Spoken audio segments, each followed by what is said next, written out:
Hi, my name is Scott. I'm a pastor and I'm in therapy.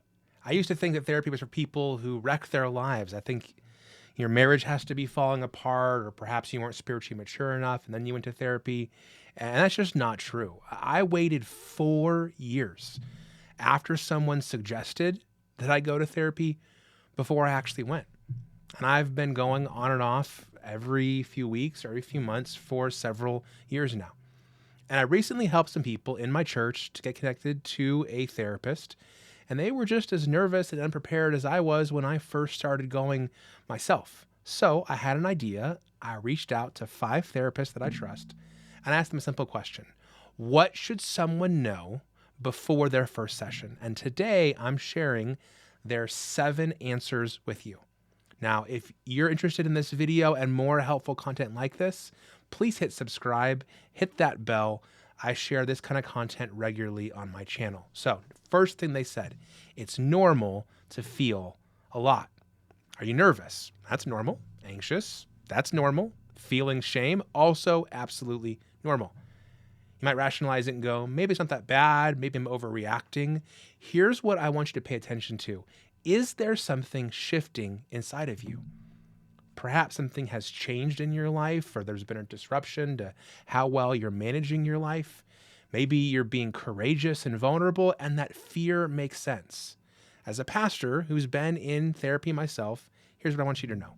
You long for healing, and God wants to meet you there. You're not weird. You're not broken. You're not beyond repair. You're human, and God gave you these emotions. So, what do you bring to that first session? Well, that's the second thing they told me. Bring your honest, vulnerable self.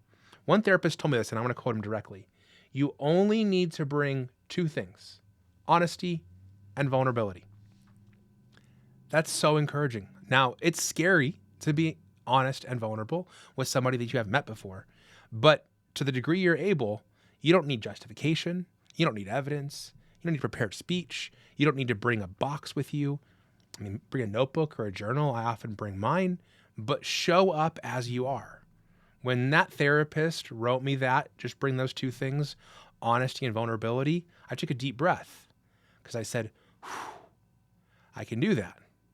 And I know that you can too.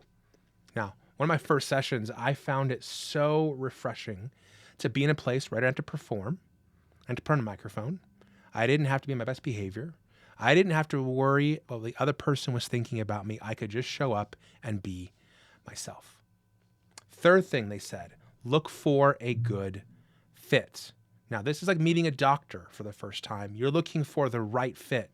Just as not every doctor is for everyone, not every therapist is for everyone. So go into that first session with an interview mindset.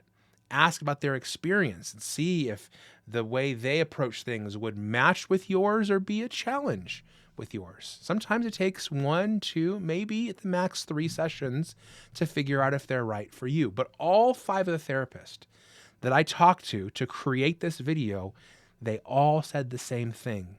No therapist is a good fit for every client. So if there are major red flags, you're not feeling a connection, or just something doesn't sit right, it's okay to ask for a referral, whether within that same practice or somewhere else. Don't feel bad about that. This is your healing journey, and you need to have a partner that's the right match for you. Now, speaking of that journey, number 4, you don't need to perform. I shared this earlier about my first experience when I showed up, but the temptation for all of us in life, especially with new experiences, is to perform. We think things like, what will they think when I share blank? Or what if I just blank? One therapist specifically addressed this. Here's what they said. It's normal to fear the floodgates opening.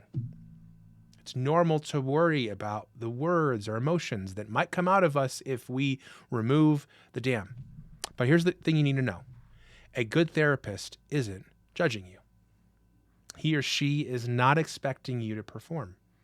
There's no stage, no audience, no lights, no camera, no LED screen. They just want you to show up honestly so that they can help you right where you are. And they can't know where to help you if you don't show up transparently. I will tell you, there was a moment that my wife and I were in a session together, and she shared some things that were incredibly hard to hear.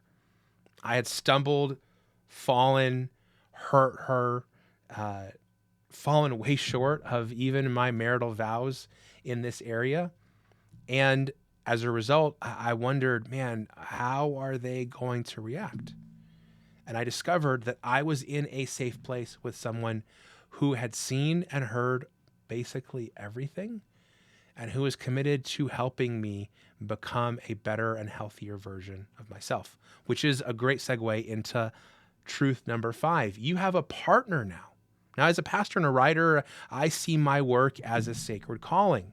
And so I wasn't surprised when one therapist used this exact language with me. He said, Scott, I see it as a profound privilege to provide a safe and sacred space for people to do their work.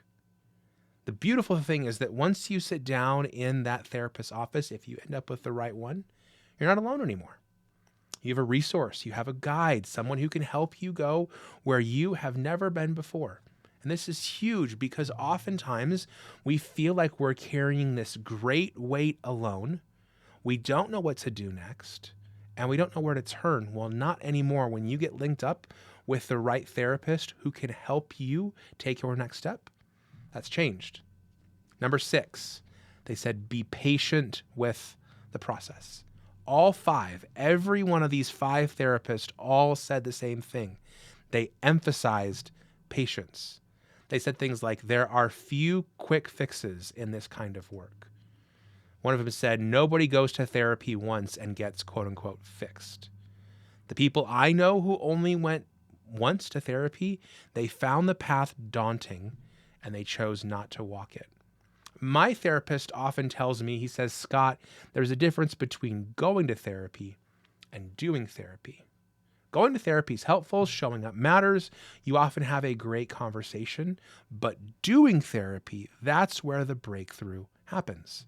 The bulk of the work when you are in therapy happens between sessions. What you hear, the homework you get, the discoveries that you made, the things that you got clarity about, you then process and work through and take action on in between your sessions. Your therapist doesn't have you on a timeline, so you might want to lose yours as well.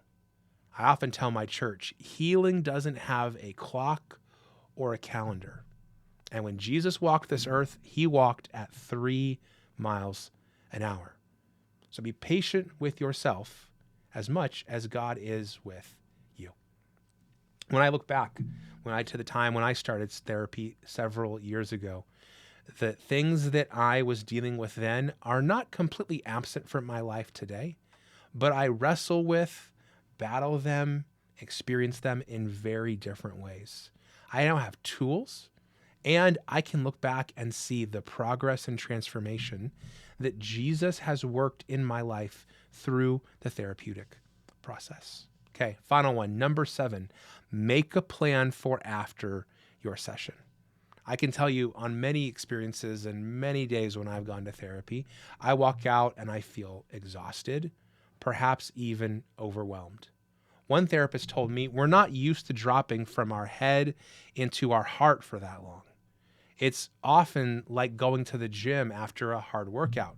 But instead of physical exhaustion, you also feel mental, emotional, and spiritual exhaustion. So be kind to yourself after your session. Can you plan an easy dinner or takeout? Can you clear your schedule after the session if you have to drive back to work? Can you drive slower and ease back in? Can you listen to music that soothes you or hit the drive-thru for a treat to reward yourself? I would encourage you to plan your rest as intentionally as you planned and prioritized the work. Don't be like me. One of the hardest sessions that my wife and I ever had in counseling, literally within 10 minutes, I was in a conference room leading a staff meeting. Dumb. Don't do what I did.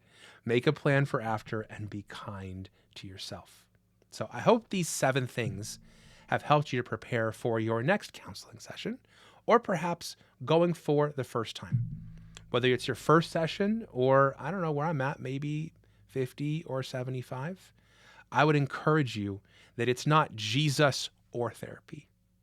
It's Jesus and therapy. Jesus works through any number of tools in our lives to heal us and transform us. And if you're working with a therapist who is aligned with your faith, who shares your priorities, and who believes in the power of transformation, you are on the right road.